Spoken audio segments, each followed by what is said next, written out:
إن الحمد لله نحمده ونستعينه ونستغفره ونؤمن به ونتوكل عليه ونعوذ بالله من شرور أنفسنا ومن سيئات أعمالنا من يهده الله فلا مضل له ومن يضلل فلا هادي له وأشهد أن لا إله إلا الله وحده لا شريك له وأشهد أن محمدا عبده ورسوله أما بعد فأعوذ بالله من الشيطان الرجيم بسم الله الرحمن الرحيم.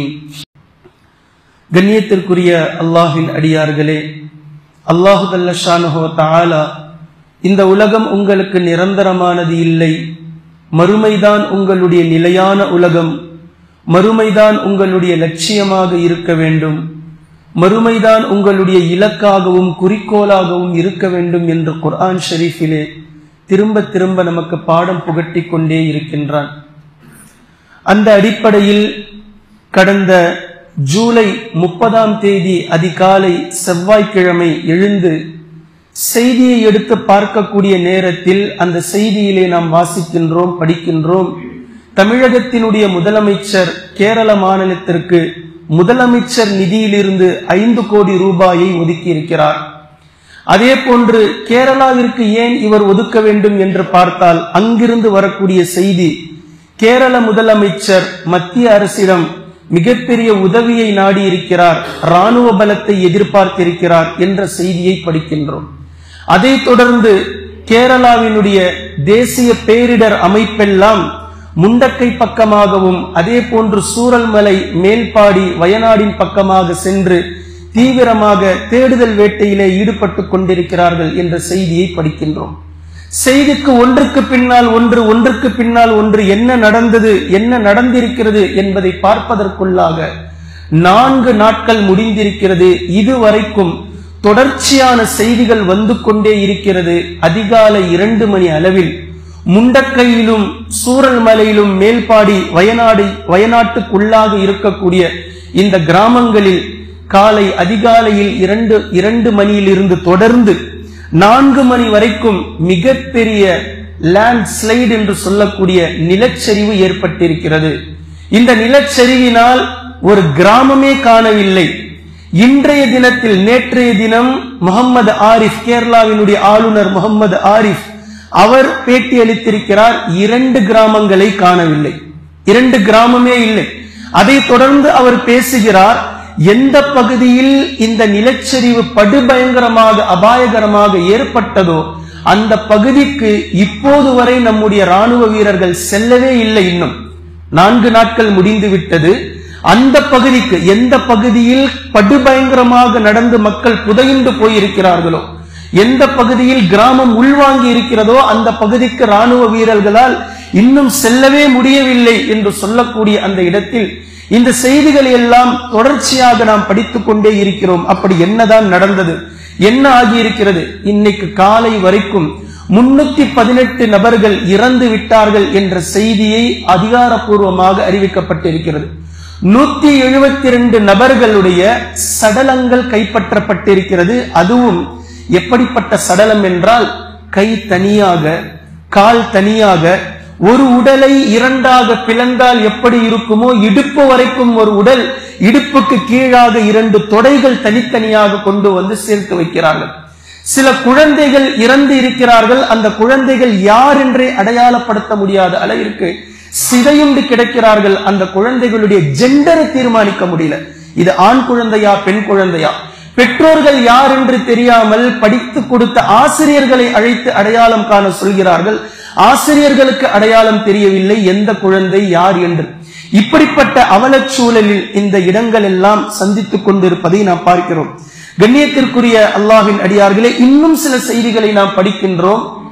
ஆற்றில் பெருவெள்ளத்தில் அடித்து செல்லப்பட்ட நபர்கள் கிட்டத்தட்ட 100 கிலோமீட்டர் தாண்டி கிடைத்திருக்கிறார்கள். 100 கிலோமீட்டர்னா யோசிச்சு பார்க்க முடியுதா? கிட்டத்தட்ட இங்கிருந்து சென்னை தூரம்.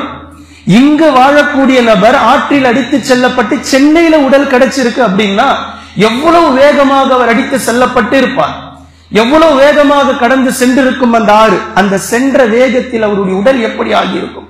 எப்படி சேதம் அடைந்திருக்கும் என்பது யூகிக்க முடியாத அளவிற்கு நடந்திருக்கக்கூடிய இந்த நிகழ்வுகளை பார்க்கிறோம். இன்னும் 298 நபர்கள் காணவில்லை.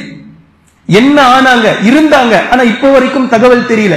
இறந்து போன பிரேதமாகவும் சடலமாகவும் உடல்கள் கிடைக்கவில்லை என்ற செய்தியும் நாம் பார்த்து வருகின்றோம். கண்ணியத்திற்குரிய அல்லாஹ்வின் அடியார்களே, இதில் திடுக்கிடும் தகவல்கள். 500 குடும்பங்கள் இங்கு வாழ்ந்து வந்தது. அந்த 500 குடும்பங்களுடைய நிலை என்னவென்றே தெரியவில்லை. வாழக்கூடிய மக்களில் அதிகமானவர்கள் மலைவாழ் மக்களும், தேயிலை தோட்டங்களும் மிளகு தோட்டங்களும் காஃபி தோட்டங்களும் அதிகமாக நிறைந்து காட்சியளிக்கப்பட்ட பகுதி. அதை பராமரிப்பு செய்து வந்த வேலைக்காரர்கள் தான் அங்கு கூடாரமிட்டு தங்கியிருப்பார்கள். அந்த பகுதிக்கு லயம் என்று சொல்லப்படும் அந்த பகுதியே காணவில்லை. இரவில் உறங்கியவர்கள் காலை யாரும் யோசித்து பார்த்திருக்க மாட்டார்கள். என்ன நடந்திருக்கிறது, என்ன ஆனது என்றே தெரியாத அளவிற்கு இப்படி நடந்திருக்கிறது. ஆனால் கேரளாவிற்கு இது புதிதல்ல, குறிப்பாக வயநாட்டிற்கு இது புதியதா என்றால் அதுவும் அல்ல. ஆனால் இந்த தடவை நடந்திருப்பது புதியது. இதுவரைக்கும் நடந்தது எல்லாமே 2018 இதே போன்று பெருவெள்ளம் இதே ஆகஸ்ட் 16ஆம் தேதி நடந்தது. இப்ப நம்ம ஆகஸ்ட்ல இருக்கிறோம். ஆகஸ்ட் துவங்குவதற்கு 2 நாட்களுக்கு முன்னால் இந்த வருடம் நடந்த நிகழ்வு ஜூலை 30ஆம் தேதி அதிகாலை. அதே போன்று 2018 கிட்டத்தட்ட நடந்த அந்த பெருவெள்ளம் ஆகஸ்ட் 16ஆம் தேதி 483 பேர்கள் இதே நிலச்சரிவில் ஆற்றில் அடிக்கப்பட்டு இறந்திருக்கிறார்கள் இதே வயநாட்டில். அதே போன்று 2019 ஆகஸ்ட் 8ஆம் தேதி இதே வயநாட்டில் கவலப்பாறையில் ஏற்பட்ட நிலச்சரிவில் 59 பேர் புதையுண்டிருக்கிறார்கள். அதே போன்று போதுமலாவில் 19 பேரும் இறந்திருக்கிறார்கள். இதே போன்று 2020 ஆகஸ்ட் 6ஆம் தேதி இதே இடுக்கி மாவட்டத்தில், வயநாட்டுக்கு பக்கத்தில் இடுக்கி மாவட்டம் இருக்கு, இடுக்கி மாவட்டத்தில் மூணாறில் 66 பேர் இதே நிலச்சரிவில் இறந்திருக்கிறார்கள். அதே போன்று கடந்த 2010ஆம் ஆண்டு சீனாவில் ஏற்பட்ட மிகப்பெரிய நிலச்சரிவிலும் நிலச்சரிவிலும் வெள்ளப்பெருக்கிலும் 1471 பேர் ஒரே நிலச்சரிவில் வஃபாத்தானார்கள். இது சீனாவில் நடந்தது. இது எல்லாவற்றையும் தாண்டி கடந்த 2013 ஜூன் மாதம் உத்தரகாண்டில் ஏற்பட்ட மிகப்பெரிய வெள்ளப்பெருக்கிலே 6054 பேர் இறந்து போனார்கள். 6054 பேர். இந்த நாளில் தான், நல்லா கவனிக்கணும், இந்த நாளில் தான் கிளவுட் பிரஸ்ட் என்று சொல்லக்கூடிய ஒரு ஆங்கில புதுமையான வார்த்தையே இந்த தேசத்திற்கு, இந்திய நாட்டிற்கு அறிமுகமானது. Cloud breast.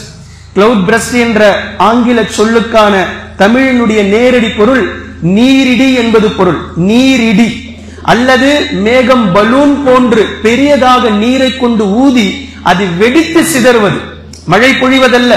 மேகம் பலூன் மாதிரி பெரியதாக ஊதி மேகம் வெடித்து சிதறுவதில் கொட்டக்கூடிய மழைக்கு இந்த கிளவுட் பிரஸ்ட் என்று பெயர் வைத்திருக்கிறார்கள். 2013 தான் இந்தியாவில் முதலாக இந்த வார்த்தை இணைய வலைத்தளங்களில் பொதுவாக மக்களுக்கு மத்தியிலே வருகிறது. புதிய வார்த்தை. ஆனால் இந்த வார்த்தையை நோட் பண்ணி வச்சுக்கோங்க. இன்ஷா அல்லாஹ் நான் பயானுடைய கடைசியில் குர்ஆனில் இருந்து அல்லாஹ் அதை எப்படி பேசியிருக்கிறான் என்பதை இன்ஷா அல்லாஹ் நான் காமிக்கிறேன். கண்ணியத்திற்குரிய அல்லாஹ்வின் அடியார்களே, இப்படிப்பட்ட அடுக்கடுக்கான மக்களுடைய துயரங்களையும் துன்பங்களையும், ஒவ்வொரு குடும்பங்களும் குழந்தைகளை இழந்து ஒருவர் உடலை மட்டும் வைத்துக் கொண்டு அலைகிறார். தலை இல்லை, தலை மட்டும் கிடைத்திருக்கிறது, உடல்கள் இல்லை. இப்படி ஒவ்வொரு ரீதியாக மக்களுடைய துன்பங்களையும் துயரங்களையும் தொடர்ந்து நாம் பார்த்து வருகின்றோம். ஆனால் இந்த நேரத்திலும் எப்படிப்பட்ட நாட்டில் நாம் வாழ்ந்து கொண்டிருக்கிறோம் என்பதை கொஞ்சம் நிதானமாக இந்த நேரத்தில் யோசிக்க கடமைப்பட்டிருக்கிறோம். இதற்கு காரணங்களை சொல்கிறார்கள். எப்படி நிலச்சரிவு ஏற்பட்டிருக்கும், நிலச்சரிவு ஏற்படுவதற்கான காரணம் என்ன என்பதை ஒவ்வொரு நிபுணர்களும் ஒவ்வொரு ரீதியான காரணங்களை எடுத்து வைக்கிறார்கள். அதாவது பொதுவாக கேரளா மேற்கத்திய மேற்கு தொடர்ச்சி மலை கொண்ட பகுதி, மகாராஷ்டிரா, கர்நாடகா, அங்கிருந்து மேற்கு தொடர்ச்சி மலை கொண்ட இந்த பகுதி, இதனுடைய மண் திடமாக இல்லாமல் பொதுவாக திரவியம் போன்றே இருக்கும். மழை அதிகமாக பொழிந்தால் அந்த மழை நீர் மண்ணிலே கலக்கக்கூடிய நேரத்தில் அந்த மண் சரிவதற்கான வாய்ப்பு அதிகமாக இருக்கிறது என்பது பொதுவாகவே கொடுக்கப்பட்டிருக்கக்கூடிய தகவல்.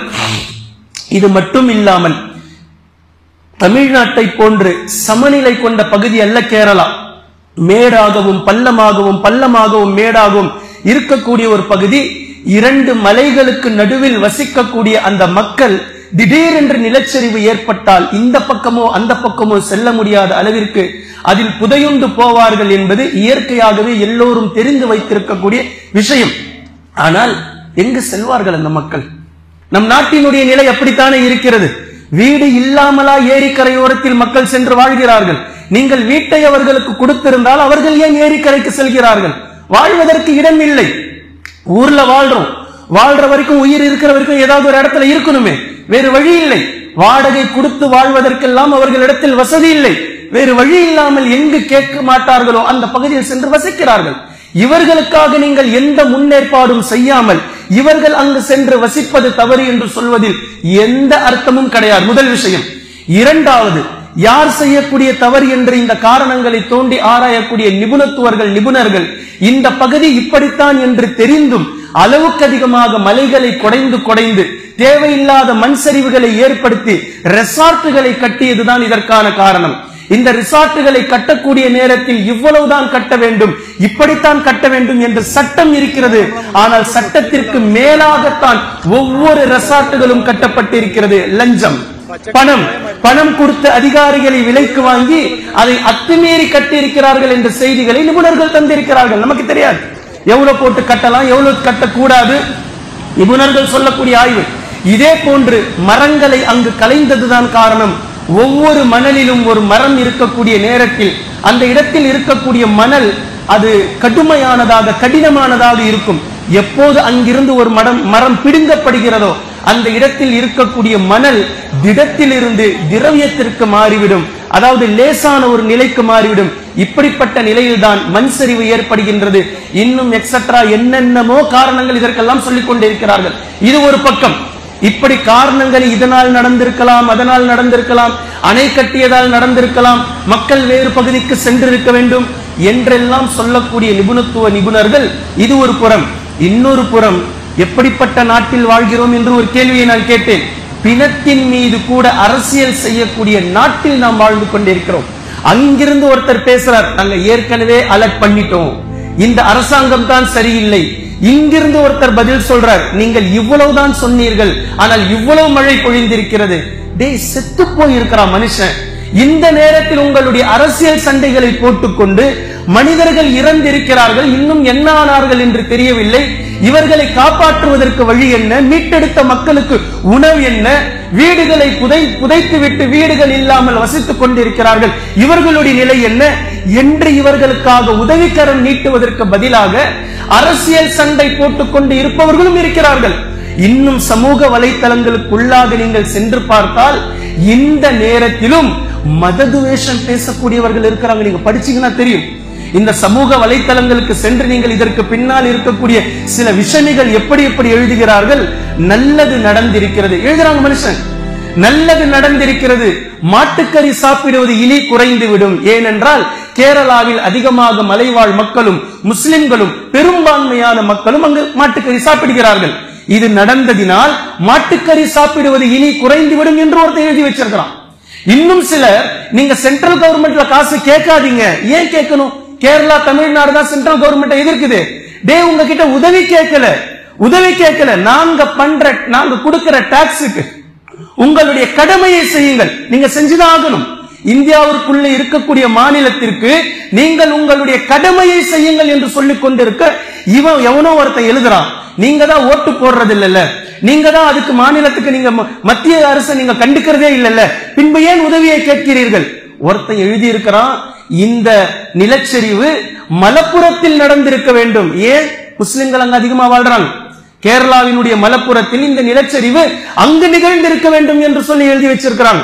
எப்பேற்பட்ட மக்கள். இன்னும் சிலர் எழுதுறான், பாகிஸ்தானை போடு தனி நாடாக பிரித்ததை போன்று வயநாடு எப்போதுமே டூரிஸ்ட் பிளேஸாக இருந்ததுதான் இந்த நிலச்சரிவுக்கு காரணம். எப்படிப்பட்ட விஷமிகள் வாழக்கூடிய நாட்டில் வாழ்கின்றோம் என்பதை நீங்கள் அடையாளம் கண்டு கொள்ளுங்கள் என்பதற்காக இதெல்லாம் சொல்றேன். இப்ப இந்த செய்திகள் எல்லாம் நீங்கள் புரிந்து கொள்ளுங்கள். மததுவேஷம் பேசக்கூடிய மக்கள் இருக்கிறார்கள், அரசியல் சண்டை போட்டுக் கொள்ளக்கூடிய மக்கள் இருக்கிறார்கள். இதுதான் காரணம், அதுதான் காரணம் என்று காரணங்களை சொல்லிக் கொண்டிருக்கக்கூடிய மக்கள் இருக்கிறார்கள். காரணங்கள் எல்லாம் 1000 இருக்கட்டும். இப்போது துன்பப்படக்கூடிய மக்களுக்கு பதில் என்ன? இவர்களுடைய நிலைக்கு என்ன பதில்? இவர்களுடைய கஷ்டங்களை போக்குவது எப்படி என்று உட்கார்ந்து பேசி அதுக்கு ஒரு தீர்வை செய்யுங்கடா அப்படின்னா, இது காரணம், அது காரணம், அது காரணம், இது காரணம் என்று காரணங்களை சொல்லிக் கொண்டும் அரசியல் சண்டைகளை போட்டுக்கொண்டும் பிணத்தின் மீது மத அரசியல்களை செய்து கொண்டும் இருக்கக்கூடிய நபர்களை இந்த துன்பமான நிலையிலும் நேரங்களிலும் பார்க்கக்கூடிய நேரத்தில் எப்படிப்பட்ட நபர்கள் எல்லாம் நமக்கு அருகாமையில் பக்கத்தில் இருக்கிறார்கள் என்பதை நீங்கள் கவனித்துக் கொள்ளுங்கள். கண்ணியத்திற்குரிய அல்லாஹ்வின் அடியார்களே, இதற்கு 1000 நபர்கள் 1000 காரணங்களை சொல்லலாம். முஃமின்களாகிய நமக்கு ஒரே ஒரு விஷயம்தான், அல்லாஹ் நாடினான் நடந்தது. அல்லாஹ்வினுடைய நாட்டத்தை தவிர எந்த ஒரு விஷயமும் இங்கு நடக்கப் போவதில்லை. அல்லாஹ் எதை நாடுகின்றானோ அதை செய்கின்றான். அல்லாஹ் யாருக்கு உயர்வை கொடுக்கின்றானோ அவர்களுக்கு உயர்வை கொடுக்கின்றான். அல்லாஹ் யாரை வாழ வைக்க வேண்டும் என்று நினைக்கின்றானோ அவர்களுக்கு உயிரை கொடுக்கின்றான். யாருடைய உயிரை எடுக்க வேண்டும் என்று நினைக்கின்றானோ அவர்களை வஃபாத்தாக்குகின்றான். அவர்களை எப்படி மௌத்தாக்க வேண்டும் என்று நினைக்கின்றானோ அப்படி மௌத்தாக்குகின்றான்.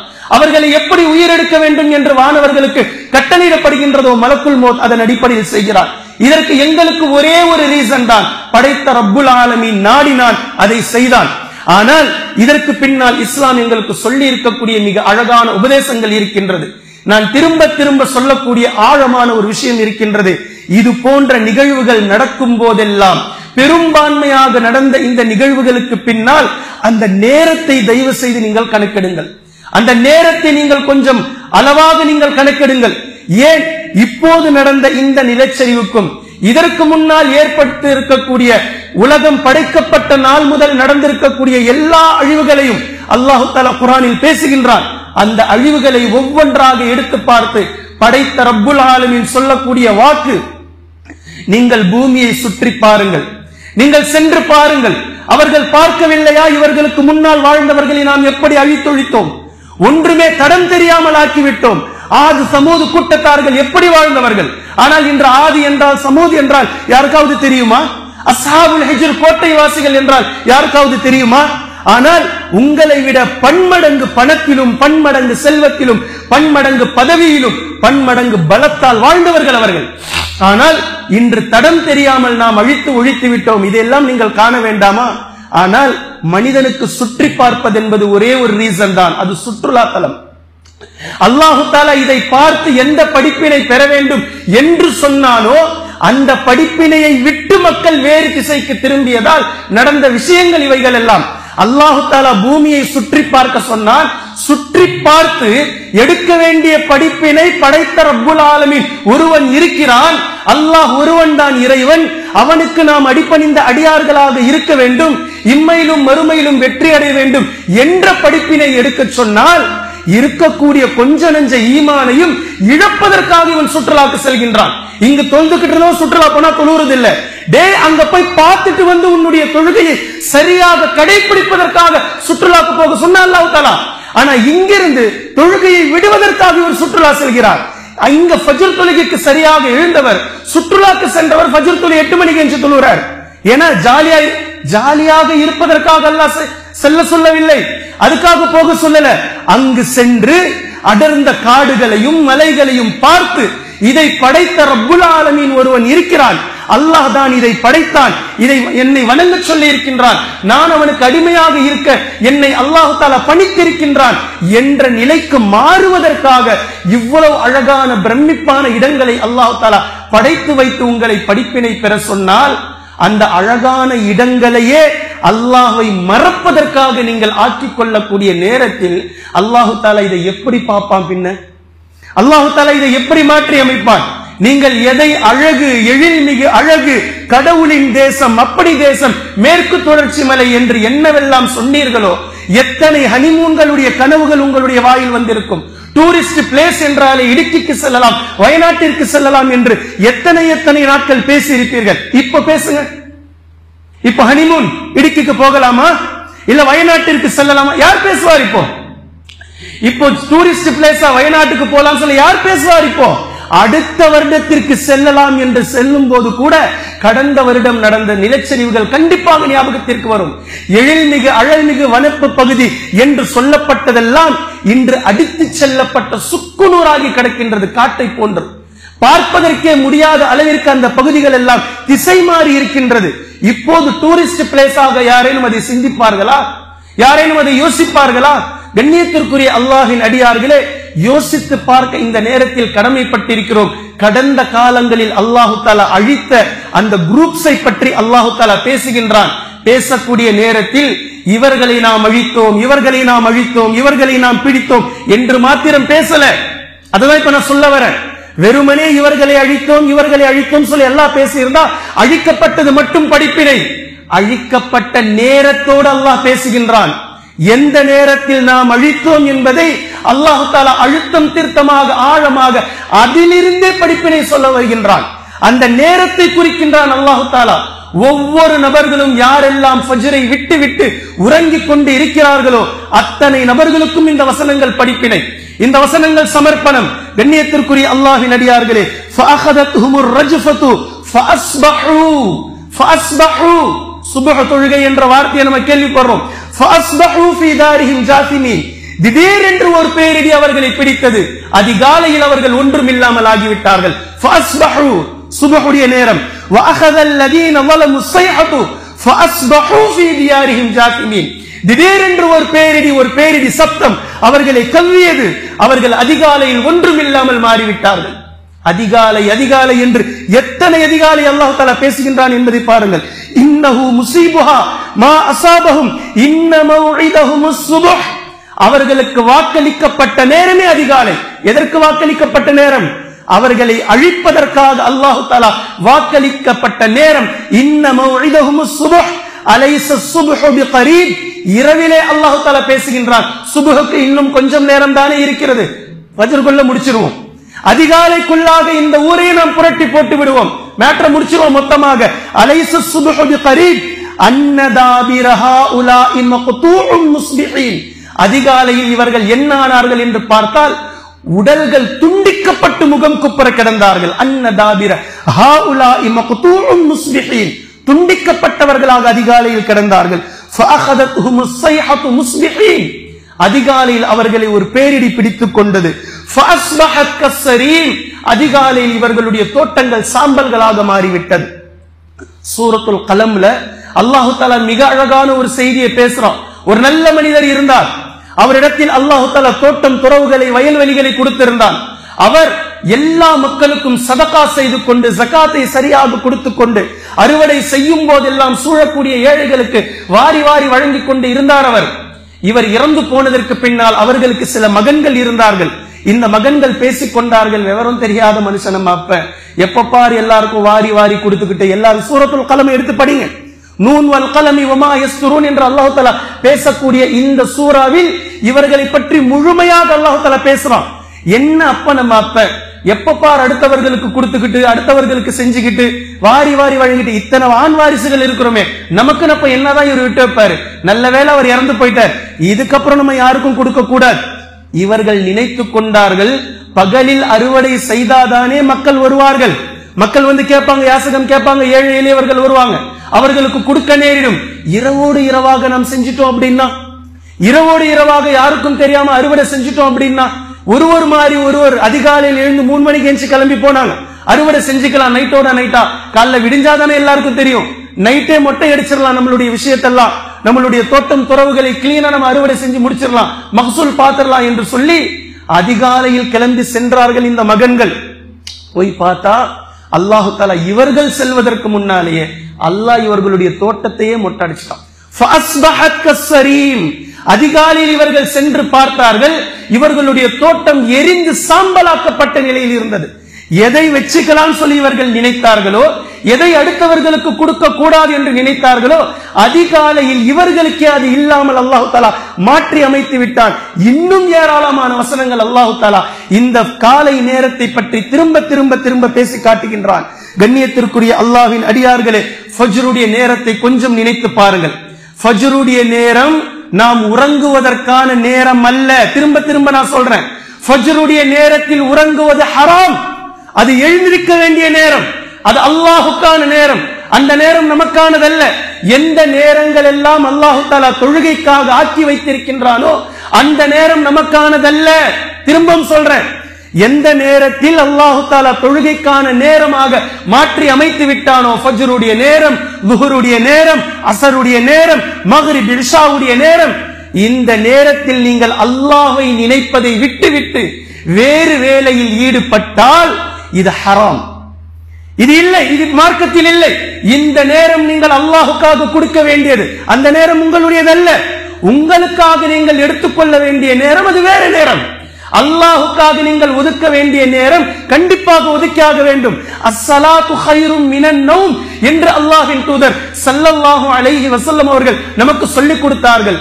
தொழுகை தூக்கத்தை விட மேலானது. ஆனால் இன்று ஒவ்வொரு அடியாரும் உறங்கிக் கொண்டு தன் செயலின் மூலமாக நபி ஸல்லல்லாஹு அலைஹி வஸல்லம் அவர்களிடத்தில் எதிர்த்து பேசுகிறார். நீங்க என்ன நபியே தூக்கத்தை விட தொழுகை மேலானதுன்னு சொல்றீங்க? எங்களுக்கு தூக்கம் தான் முக்கியம் தொழுகையை விட. தூங்கக்கூடியவருடைய வேற என்ன நிலை, வேற என்ன பதில்? இதான அவர் சொல்ல வராரு. எங்களுக்கு தூக்கம் தான் முக்கியம், தொழுகைலாம் ஒண்ணும் பெருசா கிடையாது. நீங்க வேணா சொல்லிக்குங்க தொழுகைதான் தூக்கத்தை விட மேலானது என்று நீங்க வேணா ஹதீஸ்ல வச்சுக்கோங்க. ஆனால் எங்களுக்கு தூக்கம் தான் முக்கியம் தொழுகையை விட என்று ஃபஜ்ரை விடக்கூடிய ஒவ்வொரு மனிதரும் தனது செயலால் பறைசாற்றிக் கொண்டிருக்கிறார்கள். இது அல்லாஹு தஆலா யதார்த்தமா கடந்துருவான்னு நீங்க நினைக்கிறீங்களா? அல்லாஹ்வையும் அல்லாஹ்வுடைய தூதர் ஸல்லல்லாஹு அலைஹி வஸல்லம் அவர்களின் இவ்வளவு எதிராக எதிர்த்து நிற்கக்கூடிய இந்த துணிச்சலை அல்லாஹு தஆலா விட்டு விடுவான் என்று நினைக்கிறீர்களா? செவ்வாய்க்கிழமை அதிகாலை திடீரென்று கிளம்பி செல்கிறார்கள் மக்கள். அக்கம் பக்கம் இருந்தவர்கள் எல்லாம் சென்று பார்க்கிறார்கள், முண்டக்கை காணல. அந்த ஊரில் வாழ்ந்த மக்களுடைய நிலை என்ன ஆனதுன்னு தெரியல.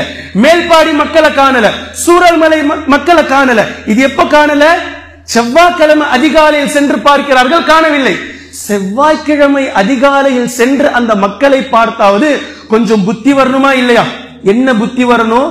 செவ்வாய்க்கிழமை இரவு அதாவது திங்கட்கிழமை நைட் உறங்கியவர்கள் ஜூலை 29 நைட்டு போய் தூங்குனாங்களே, தூங்கக்கூடிய அந்த மக்கள் ஒரு கணம் கூட நினைத்து பார்த்திருக்க மாட்டார்கள் அதிகாலையில் நாம் எழமாட்டோம் என்று நினைச்சு கூட பார்த்திருக்க மாட்டாங்க.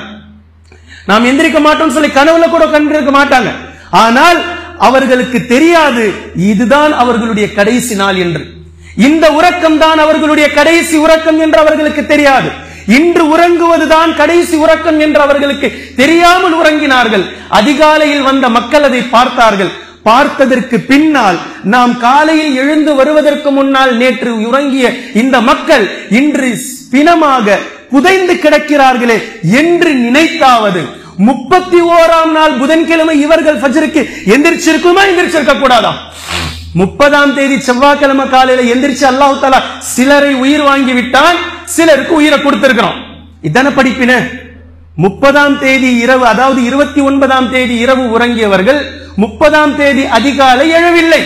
சிலர்களை அல்லாஹ் தஆலா உயிரை எடுத்துட்டான், சிலர்களுக்கு உயிரை கொடுத்திருக்கிறான். இவரை பார், நேற்று இரவு உறங்கினார், இன்னைக்கு எழுந்திருக்கல. இன்று இரவு நீ உறங்குவாய், நாளைக்கு எழுவியா எழமாட்டியான்றது தெரியாது. அந்த பகுதியில் ஏற்பட்ட நிலச்சரிவு பரங்கிப்பேட்டையில் ஏற்படுவதற்கு எவ்வளவு நேரமாகும்? எவ்வளவு நேரமாக போகின்றது? நிலச்சரிவு இவர்கள் சொல்லக்கூடிய காரணத்தின் அடிப்படையில் இருந்தால் தான் நடக்கும் என்று ஏதாவது இருக்குதா? இதெல்லாம் காரணங்கள். காரண காரியங்களோடு அல்லாஹ் தஆலா நிகழ்த்துவது என்பது மனிதனுடைய அறிவு அவ்வளவுதான் இருக்கு. ஆனால் அல்லாஹுக்கு இதெல்லாம் தேவை கிடையாது. அல்லாஹ் நாடினால் எப்படியும் நடத்துவான், எப்படியும் நிகழ்த்துவான். இப்ப செவ்வாய்க்கிழமை ஃபஜ்ர் தொழாமல் சென்று அதை பார்த்து விட்டு வந்ததற்கு பின்னாலும் புதன்கிழமை கூட ஃபஜ்ர் தொழாமல் மீண்டும் தூங்கி எழக்கூடிய மக்கள் இருக்கிறார்கள் என்றால் இவர்களுடைய நெஞ்செழுத்தத்தையும் இவர்களுடைய தைரியத்தையும் நாம் என்னவென்று சொல்ல முடியும்? இவர்களுடைய எவ்வளவு துணிச்சல்! எப்பேற்பட்ட நிலைக்கு மனிதர்கள் மாறி இருக்கிறார்கள். எங்களுக்கு உறக்கம் தான் முக்கியம் என்ற நிலையில் இவர்கள் இருப்பதை நாம் பார்க்கின்றோம். கண்ணியத்திற்குரிய அல்லாஹ்வின் அடியார்களே, நிதானமாக புரிந்து கொள்ளுங்கள். அல்லாஹு தஆலா யாரை வாழ வைக்க வேண்டும் என்று நினைக்கின்றானோ அவர்களை வாழ வைக்கின்றான்.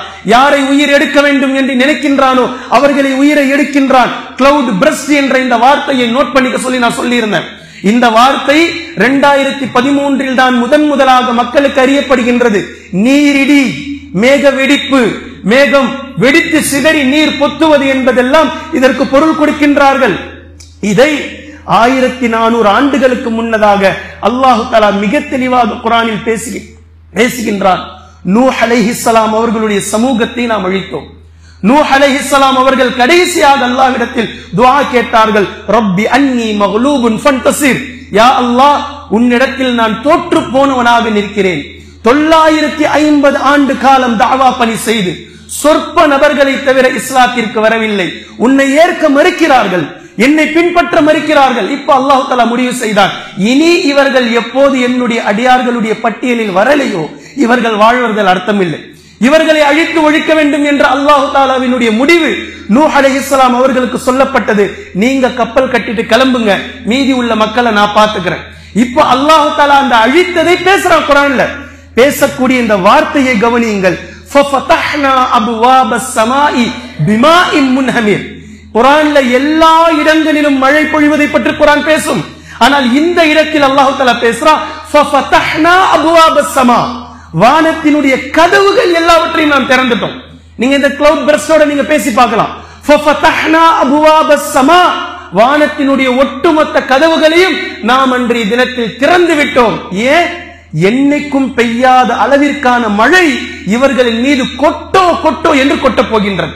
இது மட்டும் இல்லாமல் வஃபஜ்ஜர்னல் அர்த உயூனன் ஃபல்தகல் மாஉ அலா அம்ரின் கத் குதிர், எல்லா ஊற்றுகளையும் நாம் திறந்து விட்டோம். இந்த ஊற்று வழியாகவும் வந்தது. இது இல்லாமல் வஹால பைனஹுமுல் மௌஜ், அலையாகவும் தண்ணீர் வந்தது. 3 பக்கோணமும் முக்கோண வடிவில் இவர்களை சூழ்ந்து கொண்ட நீரில் இவர்கள் அழிக்கப்பட்டார்கள். அல்லாஹ் தஆலா பேசக்கூடிய அந்த வார்த்தை ஃபஃபதஹ்னா அப்வாபஸ் ஸமா, வானத்தினுடைய கதவுகளை நாம் திறந்து விட்டோம். நார்மலா மழை பொழியிற மாதிரி அன்னைக்கு பெய்யல, இவர்களை அழிக்க வேண்டும் என்பதற்காகவே பெய்யப்பட்ட மழை. அந்த மழை, கண்ணியத்திற்குரிய அல்லாஹ்வின் அடியார்களே, இந்த இடத்தில் மிக ஆழமாக நாம் சிந்திப்பதற்கான நிலைமை இருக்கிறது, ஒரு நேரம் இருக்கிறது. இந்த விஷயத்தை கொஞ்சம் யோசித்து பாருங்கள். எந்த நீரை கொண்டு அல்லாஹு தஆலா நூஹ் அலைஹிஸ்ஸலாம் அவர்களுடைய மக்களை அழிக்க நாடினானோ அதே நீரில் ஈமான் கொண்ட ஒரு சாராரை மட்டும் அலேக்காக அழைத்து செல்கின்றான். அதே நீர், எந்த நீரில் அழிக்கப்பட்டு கொண்டு இருக்கிறார்களோ ஒரு சமூகம், அதே சமூகத்துக்கு மத்தியில் அதே சமூகத்தை சேர்ந்தவர்கள் ஈமானுடைய அடிப்படையில் இருப்பதினால் இவர்கள் மட்டும் பத்திரமாக செல்கிறார்கள். இது எப்படி சாத்தியம்? இப்ப முகமது ஆரிஃப் சொல்லி இருக்கிறார், அந்த இடத்துக்கு எங்களால போகவே முடியல. குறிப்பிட்ட பகுதியில், எந்த பகுதியில் நேரடியாக நிலச்சரிவு ஏற்பட்டதோ எங்களால் அந்த பகுதிக்கு செல்லவே முடியல. இப்ப போனா நாங்களும் புதைஞ்சு போயிடுவோம். ஆனால் இந்த சம்பவத்தில் நீங்கள் பார்க்கலாம், எந்த நீரில் அழிக்கப்படுகிறார்களோ அதே நீரின் மீதுதான் நூஹ் அலைஹிஸ்ஸலாமுடைய கப்பல் மிக பத்திரமாக செல்கின்றது. பிஸ்மில்லா என்ற ஒரே ஒரு வார்த்தையை கொண்டு அந்த கப்பல் செல்கின்றது. இதை வைத்து அல்லாஹ் தஆலா மிக அழகாக நமக்கு பாடம் புகட்டுகின்றான். ஒரு சாராருக்கு அழிவு, அதே நீரின் மூலமாக இன்னொரு சாராருக்கு பரக்கத். இதை அல்லாஹ் நாடினால் நடத்த முடியும். அல்லாஹ் நாடினால் ஒரே நேரத்தில் ஒரே விஷயத்தை கொண்டு இரு சாராருக்கு அதை இரு வகையாக பிரிப்பான். ஒரு சாராருக்கு ஒரு கப்பல் செல்லக்கூடிய அளவிற்கு அந்த தண்ணீர் மிதந்து போகுது, இன்னொரு சாராருக்கு அதே நீர் அவர்களை அழித்துக் கொண்டிருக்கின்றது என்ற இந்த செய்தியை படைத்த ரப்புல் ஆலமீன் எவ்வளவு அழகாக பேசி காட்டுகின்றான் என்பதை பாருங்கள். கண்ணியத்திற்குரிய அல்லாஹ்வின் அடியார்களே, எது எப்படி இருந்தாலும் நம்முடைய இந்த படிப்பினை நாம் ஃபஜ்ர் தொழுகையை முன்னெடுக்க வேண்டும். முடிந்தால் தஹஜ்ஜுத்திற்கு முயற்சி செய்யுங்கள். அல்லாஹு தஆலா இந்த நேரத்தை பரக்கத் பொருந்தியதாக ஆக்கி வைத்திருக்கின்றான். மீண்டும் சொல்கின்றேன், ஃபஜ்ருடைய நேரம் உறங்குவதற்கான நேரம் அல்ல. உறங்குவதற்கான நேரம் என்பது இஷாவுக்கு பின்னால். நீங்க சாப்பிட்டுட்டீங்க, தொழுதுட்டீங்கன்னா முன்னேரத்தில் உறங்கிவிட வேண்டியதுதான். 3 மணிக்கு பின்னாடி அது அல்லாஹுக்காக எழக்கூடிய நேரம், அல்லாஹ்விடத்திலே பரக்கத்தை தேடக்கூடிய நேரம். அந்த ஒட்டுமொத்த நேரத்தையும் அல்லாஹு தஆலா பரக்கத் பொருந்திய நேரம் என்றுதான் பேசுகின்றான். குறிப்பிட்ட அந்த ஃபஜ்ருடைய வக்தை மட்டுமல்ல, குறிப்பாக ஃபஜ்ருடைய நேரத்திற்கு நீங்கள் எழுந்தால் அந்த நேரம் முழுக்க பரக்கத்தான நேரம் அந்த நேரம் என்பதை அல்லாஹு தஆலா சொல்லுகின்றான். ஒவ்வொரு நாளையிலும் அவரவர்களுடைய ரிஸ்குகள் நிர்ணயிக்கப்படுவது அந்த ஃபஜ்ருடைய நேரத்தில் தான் என்பதை அல்லாஹ்வின் தூதர் ஸல்லல்லாஹு அலைஹி வஸல்லம் அவர்கள் நமக்கு சொல்லி தந்திருக்கிறார்கள். உங்களுடைய ரிஸ்கை அல்லாஹு தஆலா கொடுக்கும் அந்த நேரத்தில் நீங்கள் உறங்கிக் கொண்டிருந்தால் அல்லாஹு தஆலா உங்களுடைய ரிஸ்கை எப்படி அமைப்பான், எப்படி எழுதுவான், எப்படி எழுதுவான் என்பதை நீங்கள் யோசித்து பாருங்கள். அல்லாஹ்வின் தூதர் ஸல்லல்லாஹு அலைஹி வஸல்லம் அவர்கள் சொன்னார்கள், யார் ஃபஜ்ருடைய தொழுகையை தொழுது விட்டாரோ ஜிம்மத்தில்லா, அவர் அல்லாஹ்வுடைய பொறுப்பில் ஆகி விடுகின்றார். அல்லாஹுடைய பொறுப்பில் ஆனவரை அன்றைய தினம் முழுக்க யாரால் தொட முடியும்? யார் அல்லாஹுடைய பொறுப்பில் வந்து விட்டாரோ அல்லாஹ் தஆலா பாதுகாப்புக்கு பொறுப்பாயிட்டான். எவர் ஃபஜ்ரை தொழுதாரோ அவர் அல்லாஹுடைய பொறுப்பில் இருக்கிறார் என்று அல்லாஹ்வின் தூதர் ஸல்லல்லாஹு அலைஹி வஸல்லம் அவர்கள் சொல்லிய ஹதீஸை நினைவு கூறுங்கள். யார் ஃபஜ்ர் தொழவில்லையோ அவருடைய காதில் ஷைத்தான் சிறுநீரை கழிக்கின்றான் என்பதையும் நீங்கள் நினைவு கொள்ளுங்கள். அதே போன்று எழக்கூடிய நேரத்தில் உங்களுடைய இலக்கு ஃபஜ்ருக்கானதாக இருக்க வேண்டும். யாருக்காக எழுகிறீர்கள்? அல்லாஹுக்காக எழுகிறோம் என்ற நினைப்பு இருக்க வேண்டும். வேற எந்த காரணத்துக்காகவும் நான் எந்திரிக்கல என்ற நினைப்பு உள்ளத்திற்குள் ஆழமாக இருக்க வேண்டும். ஆனால் இன்றைய மனிதர்கள் வேலைக்காக எழுகிறார்கள், அவர்களுடைய பிசினஸுக்காக எழுகிறார்கள். டீ கடையில டீ கடை போடுறவர் பால் சூடு பண்ணணும் 4 மணிக்கு, அதுக்காக எழுகிறார். கறிக்கடை போடுபவர்கள் மாடு இருக்க வேண்டும் அதிகாலையில், அதற்காக எழுகிறார். இன்னும் யார் யார் என்னென்ன வேலைகளை வைத்திருக்கிறார்களோ எல்லாவற்றுக்காகவும் எழ முடிகின்றது. ஆனால் அல்லாஹுக்காக எழக்கூடிய தினங்கள் எத்தனை? ஃபஜ்ருக்காக எழக்கூடிய ஒரு நபர் அவருடைய காரணம் ஃபஜ்ர் தொழுகையாக இருக்க வேண்டும். யாருக்காக எழுகிறீர்கள்? அது அல்லாஹுக்காக மட்டும்தான் நான் எழுகின்றேன் என்ற நிலை ஒவ்வொரு மனிதர்களுடைய உள்ளத்திலும் ஆழமாக இருக்க வேண்டும் என்பதை மனதில் பதிய வைத்துக் கொள்ளுங்கள். வெவ்வேறு காரணங்களுக்காக எழ முடிந்த உங்களால் அல்லாஹுக்காக எழ முடியவில்லை என்றால் இதைவிட ஒரு கைசேதமான அவல நிலை நம்முடைய ஈமானுக்கு இருக்க முடியாது என்பதை பதிவு செய்து கொள்ளுங்கள். கண்ணியத்திற்குரிய அல்லாஹ்வின் அடியார்களே, அல்லாஹு தஆலா இந்த அதாபுகளை கொண்டு, இந்த சோதனைகளை கொண்டு, இது அதாபா இது சோதனையா, இதை கொண்டு அல்லாஹு தஆலா என்ன நாடி இருக்கின்றான், எதை சொல்ல வருகின்றான், எல்லாவற்றையும் ஒன்று சேர்த்து பார்க்கும் போது இருக்கக்கூடிய மக்களுக்கு இல்லாதவர்கள் படிப்பினையை விட்டு சென்றிருக்கிறார்கள். நீங்கள் உங்களை மாற்றிக்கொள்ளுங்கள், நீங்கள் உங்களை திருத்திக் கொள்ளுங்கள். நேற்றைய தினம் நாங்கள் உறங்கினோம், காலை எழவில்லை. இன்றைய தினம் நீங்கள் உறங்குவீர்கள், நாளை காலை எழுவீர்களா எழமாட்டீர்களா என்று தெரியாது. உங்கள் மீது அல்லாஹு தஆலா மரணத்தை எப்படி விதிப்பான் என்றும் தெரியாது.